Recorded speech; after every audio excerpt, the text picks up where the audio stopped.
اور اگر اللہ لوگوں کی برائی میں جلدی کرتا جس طرح وہ طلب خیر میں جلدی کرتے ہیں تو ان کی عمر کی میعاد پوری ہو چکی ہوتی. سو جن لوگوں کو ہم سے ملنے کی توقع نہیں انہیں ہم چھوڑے رکھتے ہیں کہ اپنی سرکشی میں بہکتے رہیں. اور جب انسان کو تکلیف پہنچتی ہے تو لیٹا اور بیٹھا اور کھڑا ہر حال میں ہمیں پکارتا ہے.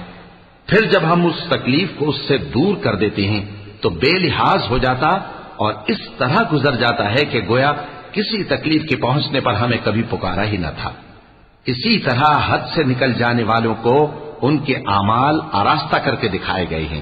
اور تم سے پہلے ہم کئی امتوں کو جب انہوں نے ظلم کیا ہلاک کر چکی ہیں اور ان کے پاس پیغمبر کھلی نشانیاں لے کر آئے مگر وہ ایسے نہ تھے کہ ایمان لاتے. ہم گنہگاروں کو اسی طرح بدلہ دیا کرتی ہیں. پھر ہم نے ان کے بعد تم لوگوں کو ملک میں خلیفہ بنایا تاکہ دیکھیں کہ تم کیسے کام کرتے ہو. اور جب ان کو ہماری آیتیں پڑھ کر سنائی جاتی ہیں تو جن لوگوں کو ہم سے ملنے کی امید نہیں وہ کہتے ہیں کہ یا تو اس کے سوا کوئی اور قرآن بنا لاؤ یا اس کو بدل دو. کہہ دو کہ مجھ کو اختیار نہیں ہے کہ اسے اپنی طرف سے بدل دوں. میں تو اسی حکم کا تابع ہوں جو میری طرف آتا ہے. اگر میں اپنے پروردگار کی نافرمانی کروں تو مجھے بڑے سخت دن کے عذاب سے خوف آتا ہے. یہ بھی کہہ دو کہ اگر اللہ چاہتا تو نہ میں ہی یہ کتاب تم کو پڑھ کر سناتا اور نہ وہی تمہیں اس سے واقف کرتا.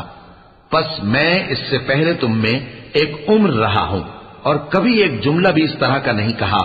بھلا تم سمجھتے نہیں؟ تو اس سے بڑھ کر ظالم کون ہوگا جو اللہ پر جھوٹ باندھے یا اس کی آیتوں کو جھٹلائے. بے شک گنہگار فلاح نہیں پائیں گے. اور یہ لوگ اللہ کے سوا ایسی چیزوں کی پرستش کرتے ہیں جو نہ ان کا کچھ بگاڑ ہی سکتی ہیں اور نہ کچھ بھلا ہی کر سکتی ہیں.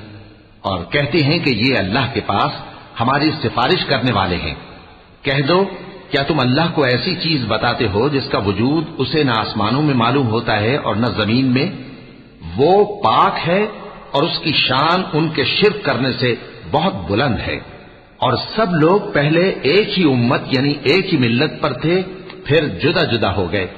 اور اگر ایک بات جو تمہارے پروردگار کی طرف سے پہلے ہی طے نہ ہو چکی ہوتی تو جن باتوں میں وہ اختلاف کرتے ہیں ان میں فیصلہ کر دیا جاتا. اور کہتے ہیں کہ اس پر اس کے پروردگار کی طرف سے کوئی نشانی کیوں نازل نہیں ہوئی. کہہ دو کہ غیب کا علم تو اللہ ہی کو ہے. سو تم انتظار کرو میں بھی تمہارے ساتھ انتظار کرتا ہوں.